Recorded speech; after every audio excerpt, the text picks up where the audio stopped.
Bonjour tout le monde, j'espère que votre week-end a été agréable. Si oui, on continue sur cette lancée pour le premier journal de la semaine. Voici les titres.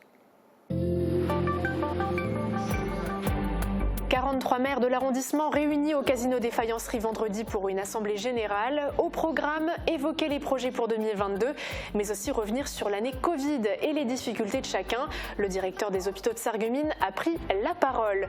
6 ans déjà depuis les attentats du 13 novembre, il faut continuer d'en parler et de lutter contre la barbarie. Un concert-débat a été organisé à Lemberg en ce sens. Samedi, Bettevillers a célébré la fête de la Saint-Martin, saint patron de la commune. Au programme, une messe et une procession au lampion. Peinture et mode s'exposent à Sarreguemines dans le hall de l'hôtel de ville. Ce sont des toiles signées Christine Gürtner.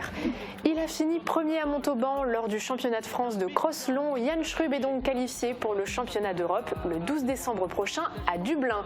Pas de course pour les bénévoles de la société carnavalesque de Sarreguemines, mais bien leur traditionnelle marche populaire, à nouveau organisée ce week-end. Et l'FC Humbar contre l'AS Mouterouze, c'était ce week-end pour le championnat de Division 2. Résumé de la rencontre dans ce journal. Mercredi dernier, le conseil municipal de Bitche s'est réuni pour évoquer quelques points. David, certains ont attiré ton attention. Oui, Uranie, on va parler de la nouvelle caserne de gendarmerie, de la situation du trésor public et des animations de fin d'année. Et ce sera dans quelques minutes. Et puis nous irons à Metz également pour parler d'une reconversion professionnelle, celle de Julie qui a quitté l'univers de la banque pour lancer sa savonnerie bio. Mais avant, retour sur l'Assemblée générale des maires de l'arrondissement. Certains d'entre eux ont débuté leur premier mandat en pleine crise du Covid. Moins d'événements ont pu être organisés, moins de rencontres aussi avec les habitants. 43 maires étaient présents pour cette réunion, l'occasion de recueillir leurs sentiments sur cette année très particulière. Reportage. Nombre d'assemblées générales en ce moment. Ils se réunissent chaque année pour faire un bilan. Les premiers magistrats étaient attendus à Sarreguemines pour participer à l'assemblée générale de l'amicale des maires de l'arrondissement. Parmi eux, certains ont été élus pour la première fois en 2020, un début de mandat particulier. Ce que je regrette au-dessus de tout, c'est en fait le manque de contact avec la population de mon village, parce qu'avant c'était un village qui était très dynamique, où il y avait beaucoup de rencontres entre les habitants, et là en fait avec le Covid ça a freiné tout ça. Depuis le printemps 2020, eh bien, nous avons eu très peu l'occasion de nous retrouver de la manière habituelle. Donc trouver des moments de convivialité pour travailler dans d'autres conditions, eh bien, c'est absolument nécessaire. Du côté de Humbar, Daniel Muller a succédé à Gaston Meyer. En plus de la crise sanitaire, il a dû faire face à l'annonce choc de Mercedes qui a décidé de quitter le site de Smartville. Aujourd'hui, il se montre plus confiant pour l'avenir. Mercedes a été racheté par Ineos. Là, on a une grosse attente par rapport à REC pour l'ouverture et la confirmation de la venue de REC, qui serait une très bonne chose pour le territoire, la commune, pour toute la région. Jean-Luc Lutz est quant à lui maire de Bliesbruck depuis 1995, mais ce nouveau mandat a débuté de manière inédite avec la crise sanitaire. Rien ne s'est passé pendant ces 2 ans, c'est-à-dire plus de la vie sociale, etc. On ne pouvait pas sortir, les manifestations qu'on faisait, on ne pouvait pas les faire, ou avec beaucoup de contraintes, donc les gens ne venaient pas. La pandémie était bien entendu au cœur des discussions lors de cette assemblée générale. Jean-Claude Kneib, le directeur des hôpitaux de Sarreguemines, était convié pour faire un bilan détaillé de la crise dans les établissements de santé. Parce qu'on manque de médecins, parce qu'on manque aussi de soignants. Et justement, pendant son discours, Jean-Claude Kneib a annoncé une possible fermeture des centres de vaccination. Ils sont actuellement installés au CHS de Sarreguemines et à l'hôpital de Bitche. On l'écoute. Nous envisageons à Sarreguemines et à Bitche de fermer définitivement nos centres de vaccination le 18 décembre au soir. Le 18 décembre, c'est un samedi. Parce que nous pensons effectivement que notre rôle, et bien sûr on en parlera avec les autorités de l'État et de l'ARS, notre rôle peut s'arrêter là et le relais peut être pris valablement par les autres vaccinateurs, notamment la médecine de ville et l'ensemble des professionnels libéraux, également les pharmaciens et d'autres encore. Effectivement, nous avons besoin de réintégrer nos personnels dans les unités de soins où ils font grandement défaut et nous avons besoin de réinvestir aussi les locaux qui sont mis à disposition pour cette campagne de vaccination. C'est un triste anniversaire, 6 ans déjà depuis les attentats du 13 novembre à Paris. Pour cette occasion, le foyer pour tous de Lemberg a organisé un concert-débat au Domino's Bar. Le but, s'informer, débattre et agir tout en musique contre l'expression de la barbarie. Les recettes de la soirée ont été reversées à l'association Marie et Mathias, 2 jeunes victimes de l'attentat du Bataclan. C'est un reportage de Thibaut Desmerlet.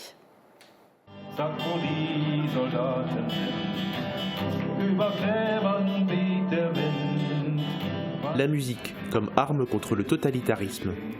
Samedi soir, clients et musiciens se sont donné rendez-vous au Domino's Bar à Lemberg pour un concert-débat autour des attentats du 13 novembre 2015 à Paris. L'intégralité des recettes ont été données à Marie et Mathias, une association fondée par les parents de Marie Lausch et Mathias Dimarski, 2 jeunes victimes de l'attaque du Bataclan. Parmi les animateurs, Dominique Drouard, membre du Foyer pour tous, et Gilbert Maurer, ancien député, qui a lancé la discussion. Et pas uniquement pour dire un poncif, actuellement plus jamais ça.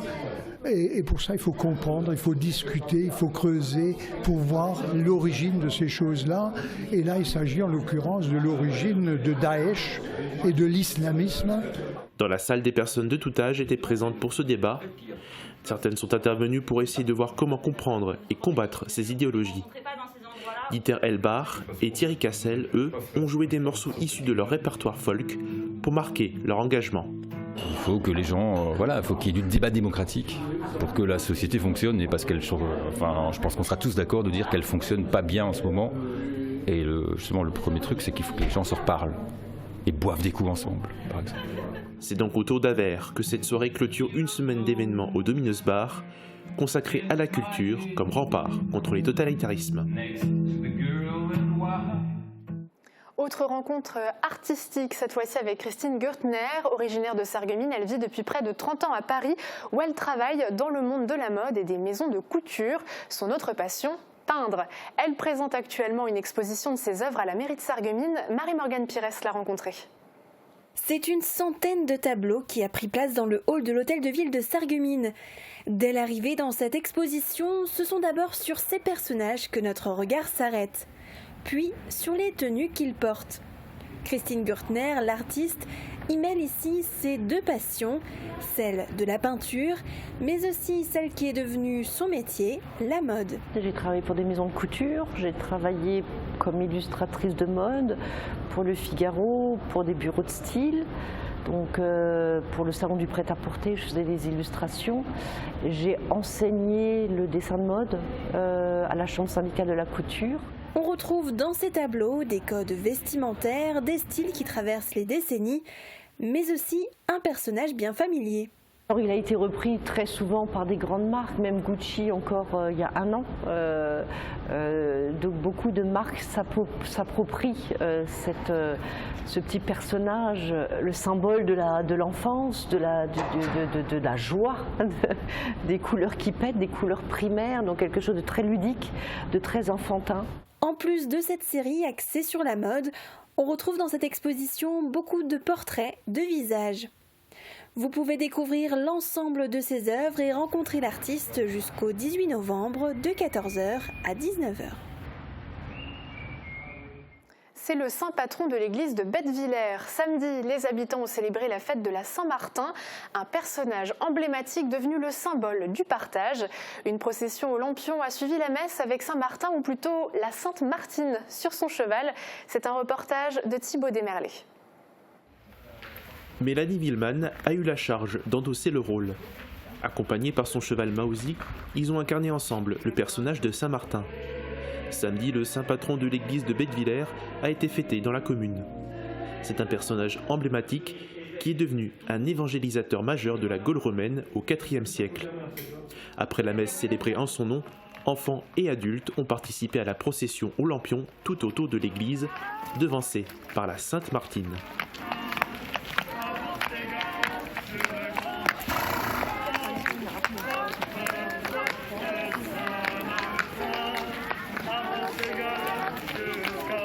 Martin est aussi devenu un symbole de partage. Il a offert une partie de son manteau à un pauvre qui avait froid. Ce geste lui donnera une grande popularité. Merci. Merci soldats. Merci. De leur côté, cela faisait plus d'1 an qu'ils n'avaient plus revêtu leur chapeau de carnaval. Les membres de la société carnavalesque de Sarreguemines ont retrouvé les habitants du secteur lors de leur traditionnelle marche populaire. Marie-Morgane était sur place. Allez hop, ça repart, ou plutôt ça remarche. La marche populaire organisée au départ du quartier de Folperswiller, c'est une tradition pour la société carnavalesque de Sarreguemines depuis plus de 10 ans. Après une année blanche sans manifestation, les bénévoles ont enfin pu retrouver les habitants ce dimanche matin. Ces derniers avaient le choix entre 3 parcours balisés de 5, 10 et, c'est une nouveauté, 20 km. Comme les éditions précédentes, de nombreux marcheurs y ont participé, seuls, en duo, en famille ou entre amis. Prochain grand rendez-vous de la SCS, la Kappensitzung le 19 février et la très attendue cavalcade le 20 février. C'est encore un bel exploit. Jan Schrub est qualifié pour le championnat d'Europe. Licencié à l'Athlé-Sport Sarreguemines Arrondissement, le jeune médecin a fini premier à Montauban hier lors du championnat de France de cross long avec un temps de 30 minutes et 57 secondes pour les 9,8 km de course. Les 3 premiers de ce championnat de France s'envoleront pour l'Irlande pour le championnat d'Europe le 12 décembre à Dublin. Voici les images de la fin de la course. Regardez-le, il commence à savourer, il commence peut-être à réaliser ce qu'il est en train de faire. Jan Schrub va aller chercher sa première couronne de champion de France senior.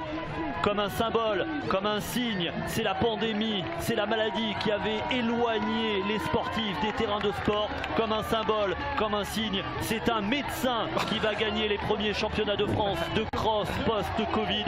Et c'est un sacré athlète, Jan Schrub, c'est un sacré mec et il le mérite amplement ce titre de champion de France. Jimmy Gressier, il n'y a pas grand chose à dire, mis à part bravo. Ouais, bravo, et là faut savourer là, de voir un tel champion gagner aujourd'hui, et je pense que pour lui ça va lui donner beaucoup de courage et de force. Du foot maintenant avec un match au sommet de la 2e division ce week-end entre Ambar et Mouterhouse, respectivement 1er et 2e du championnat. Les 2 clubs étaient jusqu'à présent invaincus. Alors qui a remporté cette rencontre? Réponse dans ce reportage. Il n'y aura finalement pas de vainqueur lors de cette rencontre entre les 2 équipes à la tête du classement. Si le FC Ambar a dominé la première mi-temps en multipliant les occasions, c'est seulement dès le début de la seconde mi-temps qu'il ouvrira le score, suivi quelques minutes plus tard par un but de l'AS Mouterhouse. Pas de changement dans le classement donc, Ambar reste à la tête du championnat de 2e division, suivi toujours par Mouterhouse. Les 2 équipes sont pour le moment invaincues depuis le début de la saison. Du côté de Ambar, on espère garder ce cap. Très bien démarré, on a fait 7 matchs invaincus et on vise la montée. Mais bon, on prend chaque match les uns après les autres parce que c'est très long et c'est vrai que le championnat est un peu compliqué. Prochaine rencontre pour le FC Ambar, ce sera dans le Pays de Beach contre l'équipe de Lemberg Saint-Louis. Mouterhouse accueillera quant à lui le club Wieswolf 93. 2 matchs à suivre ce dimanche à 14h30. Derby gagnant cette fois en lutte, le championnat de France de première division par équipe vient de commencer ce week-end. Les Sarregueminois étaient en déplacement à Mézières-les-Messes. Premier match, première victoire pour Sarreguemines qui s'est imposé 7-5 face à son rival Mosellan. Les Sarregueminois, champions de France en titre, lutteront samedi à domicile face à Saint-Yrieix-la-Perche. Et comme convenu, David nous a rejoint sur ce plateau pour parler du dernier conseil municipal de Bitche.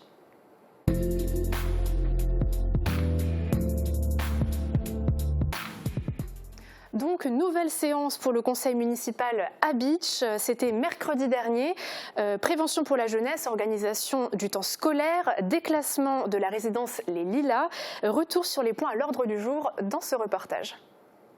C'est sous les couleurs bleu-blanc-rouge que s'est tenu le conseil municipal de Bitche mercredi dernier. 2 heures de réunion pour les 23 points à l'ordre du jour. Parmi eux, une convention de partenariat avec le département et le comité mosellan de la sauvegarde de l'enfance, le CMSEA. Depuis octobre et durant 3 mois, une étude est lancée sur la commune pour voir si des moyens de prévention spécialisés doivent être mis en place. Sont visés les lieux et les moments où les jeunes paraissent livrés à eux-mêmes.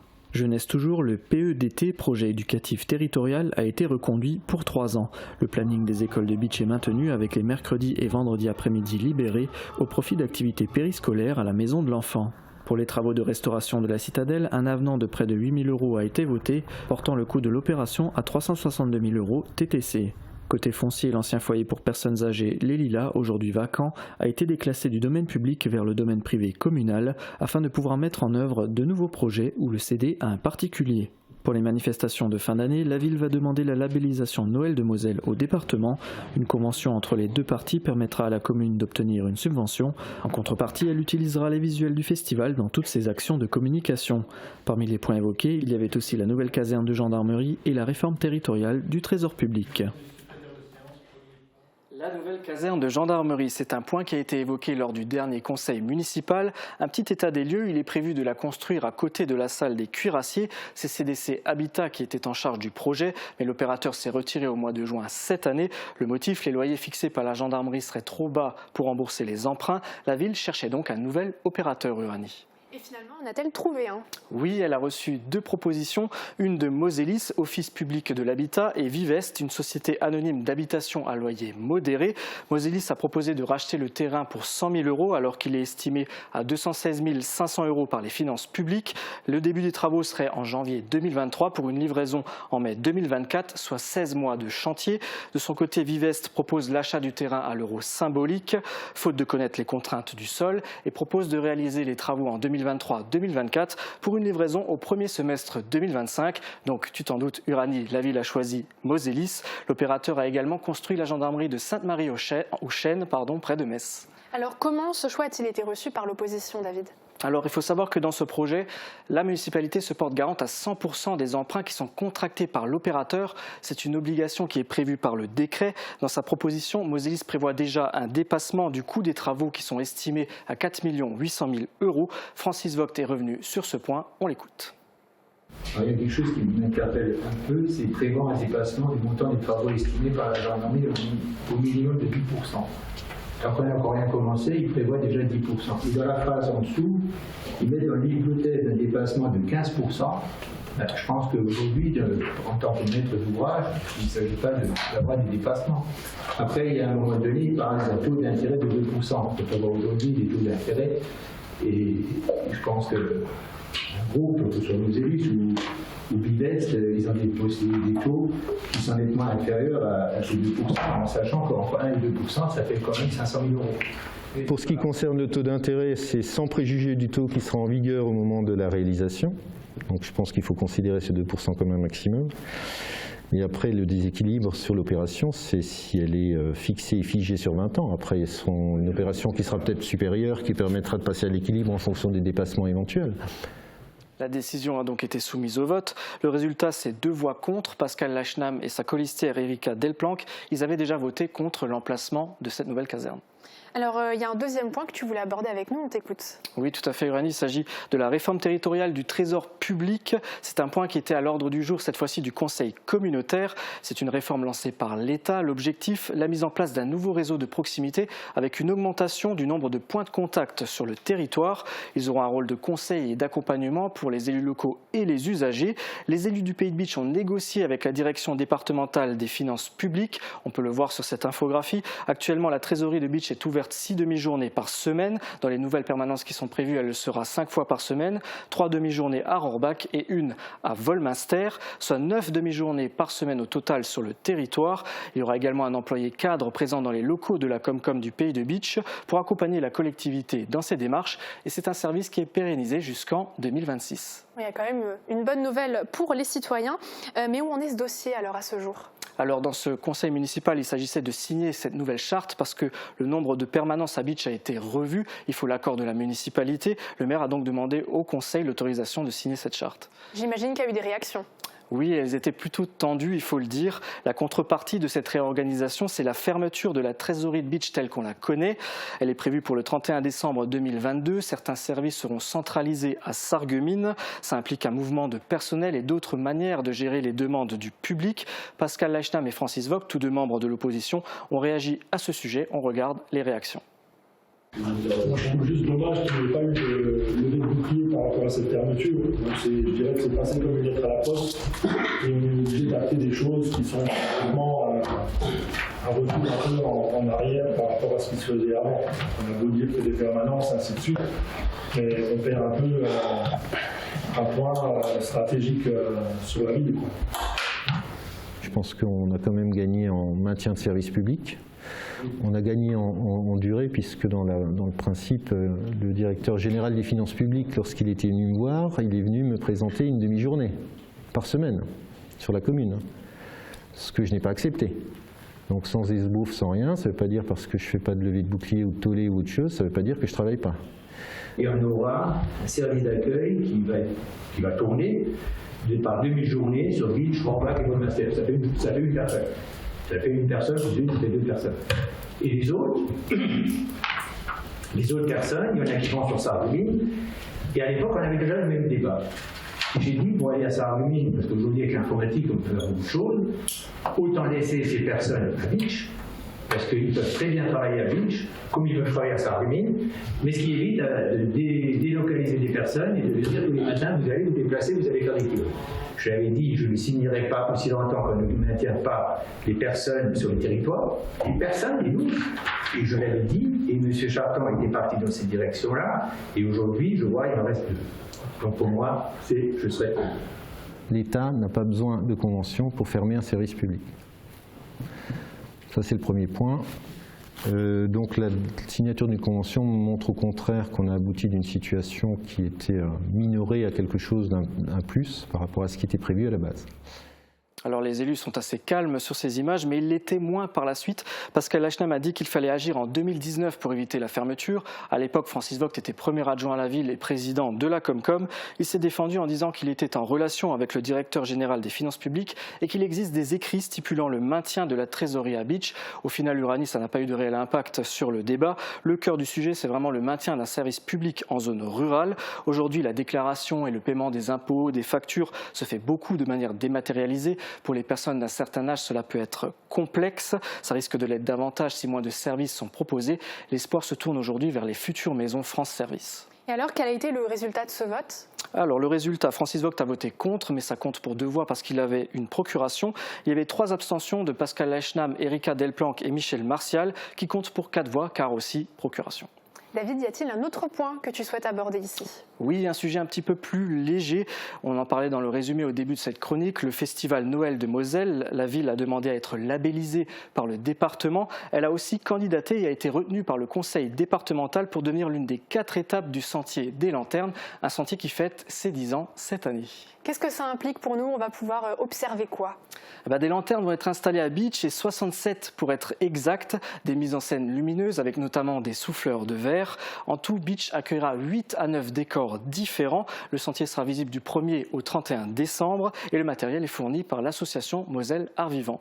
Et quel est le coût de cette opération alors ? Alors ce n'est pas gratuit pour la ville, elle doit débourser 6 000 € TTC et à ce tarif, elle doit s'occuper du transport, de l'installation, de l'alimentation et de la surveillance jour et nuit de ces lanternes durant toute la période d'exposition. Une nouvelle qui a fait réagir Pascal Lachenam, on l'écoute. On parlait d'une dépense de 6 000 € pour ces lanternes, mais qu'est-ce qui entoure ces lanternes ? Le lieu n'a pas été cité, qu'est-ce qui se passe autour ? Parce qu'on s'y dit en dépense, éventuellement aussi penser à donner du monde pour récolter un peu d'argent. J'avais essentiellement le choix entre le jardin pour la paix et le jardin du Stade Veillère au centre-ville. On a finalement retenu le centre-ville, le jardin du Stade Veillère, dans la mesure où il était plus visible, plus accessible et plus proche des artères commerçantes du centre-ville. Donc ça va nous coûter beaucoup d'argent, je pense, pour un retour très Alors pour amortir le coût de l'opération, la ville espère obtenir une subvention conséquente du département. Pascal Lachenam reproche également une communication tardive. Jacques Elmer lui a répondu qu'ils n'ont été avertis qu'à la mi-octobre. Alors question qui fâche, l'accès au sentier va-t-il être payant ? Alors ce n'est pas une question qui fâche, Uranie, parce que non, c'est gratuit. Il y aura également un petit marché de Noël qui sera mis en place avec un point de restauration et une dizaine de chalets. Les associations et commerçants de la ville ont été associés au projet. Les lanternes seront allumées de 17h à 20h en semaine et jusqu'à 21h les vendredis et samedis. Le public visé, c'est bien sûr les enfants et les familles, mais j'irai quand même jeter un coup d'œil. Je pense que tu ne seras pas le seul. Merci beaucoup David pour toutes ces explications. On va maintenant faire la place aux prévisions météo de demain. Et puis juste après, je vous propose de découvrir une reconversion professionnelle qui sent bon la passion et l'artisanat. À tout de suite. Retrouvez votre programme avec le Crédit Mutuel, partenaire des grands événements de votre région. Une banque qui appartient à ses clients, ça change tout. Bonjour tout le monde, il y en a peut-être parmi vous qui en sont déjà à compter le nombre de jours qu'il reste avant Noël. Et si ce n'est pas le cas, je vais vous le dire, il en reste 39. Mais il n'en reste que 16 avant le 1er décembre, jour de l'ouverture de la première case du calendrier de l'Avent. Alors si vous ne l'avez pas encore acheté, il est grand temps. Mais savez-vous d'où nous vient cette tradition ? Eh bien, elle nous vient tout droit de l'Allemagne. Dès le 19e siècle, chaque matin, durant les 24 ou 25 jours avant Noël, les enfants recevaient des images pieuses. Le premier calendrier d'images a ensuite été commercialisé en 1908, puis en 1920, le premier calendrier avec des fenêtres à ouvrir. Puis les calendriers de l'Avent laïque ont peu à peu remplacé les calendriers religieux, et c'est en 1958 que sont apparues les premières surprises en chocolat. Depuis, les calendriers se sont bien diversifiés, on en trouve aujourd'hui sous toutes les formes, pour tout le monde et pour toutes les envies, et même à personnaliser. Mais ce qui nous intéresse le plus pour l'instant, c'est la météo. La journée de demain sera assez couverte, mais le temps restera sec. Les nuages seront nombreux, mais on pourra quand même espérer pouvoir profiter de quelques éclaircies. Côté température, les minimales iront de 2 à 4 degrés et les maximales de 7 à 8 degrés. Demain, nous fêtons les Marguerites et il fera jour de 7h43 à 16h49. Passez tous encore une excellente journée en notre compagnie et à demain. C'était votre programme avec le Crédit Mutuel, partenaire des grands événements de votre région. Une banque qui appartient à ses clients, ça change tout. Carrelage, porte, parquet et dalles extérieures. Pour une maison moderne et élégante, rendez-vous chez Prolux Design. Prolux Design, 80 route de Nancy, à Sarreguemines. Découvrez du 27 novembre au 24 décembre le marché de Noël de Sarreguemines. Plusieurs animations vous attendent. Une rencontre avec le Père Noël, une patinoire, des marchés de producteurs locaux, des artisans d'art, des expositions, des ateliers et spectacles, mais aussi le grand jeu des commerçants. Vivez aussi entre magie et tradition le grand défilé de la Saint-Nicolas et la Sainte-Lucie, dans le cadre de Noël de Moselle. Programme complet sur sarreguemines.fr. J'aime écouter de la musique. Est-ce possible avec un appareil auditif ? Les appareils haut de gamme possèdent un mode musique qui permet de traiter ce signal non pas comme du bruit, mais de profiter pleinement de la musique sans la dénaturer.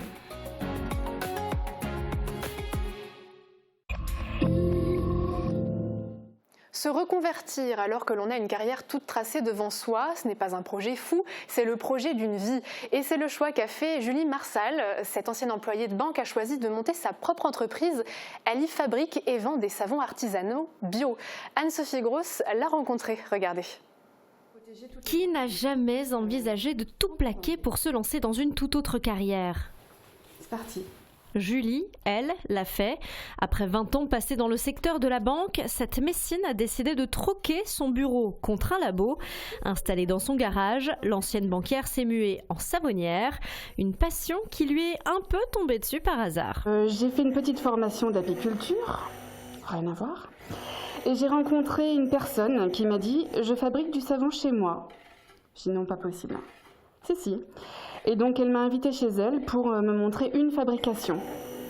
Et là, c'est un peu comme Obélix, je suis tombée dans la marmite. Je trouvais ça génial parce qu'il y a une alchimie entre les ingrédients qu'on utilise. C'est un peu magique. Et j'ai commencé à en faire de chez moi pour ma famille. Et un jour, je me suis dit que c'était vraiment ça ce que je voulais faire en fait. Et si cette envie s'est imposée à elle, c'est avant tout parce que son ancienne carrière ne lui convenait plus. Je pense que j'étais plus en phase avec mes propres valeurs. Je pouvais plus trop supporter non plus les rapports, enfin le système de la grande entreprise, le fait qu'il y ait autant de règles, autant de représentations. Et je me suis dit à un moment que si j'étais plus en phase avec les règles du jeu, il fallait changer de jeu, quoi. Si quitter un revenu confortable pour se lancer dans l'inconnu peut faire peur, Julie a tout de même fini par sauter le pas. Grâce au soutien de son mari et après une phase de réflexion de près de 2 ans, son projet s'est concrétisé et aujourd'hui, elle est comblée. Dans ce métier, il y a une part, alors il y a beaucoup de rigueur, mais il y a aussi une grosse part de créativité. Et si on regarde par exemple le dessus de mes savons, c'est quelque chose que je peux faire différemment à chaque coulée. Et ça m'éclate, j'adore. Et les gens adorent. J'ai rencontré des collectionneurs de savons. Des gens qui viennent choisir les savons non pas par rapport à la composition ou à l'odeur, mais parce qu'ils sont beaux. Et ça aussi, c'est satisfaisant pour le coup. Outre les collectionneurs, les clients n'ont pas tardé à sonner à la porte de sa savonnerie, d'autant que Julie mise aussi sur le zéro déchet avec des emballages biodégradables. Artisanat, bio et écolo, Julie a sans doute trouvé la recette du succès, mais surtout, elle a trouvé sa petite bulle de bonheur. Et c'est sur ce beau projet qu'on termine notre émission. Retrouvez-nous sur les réseaux sociaux, mais aussi sur notre site internet www.mosaïque-cristal.tv pour voir, revoir nos émissions et reportages, mais aussi partager une info. Très bon lundi à tous et puis très bonne semaine aussi.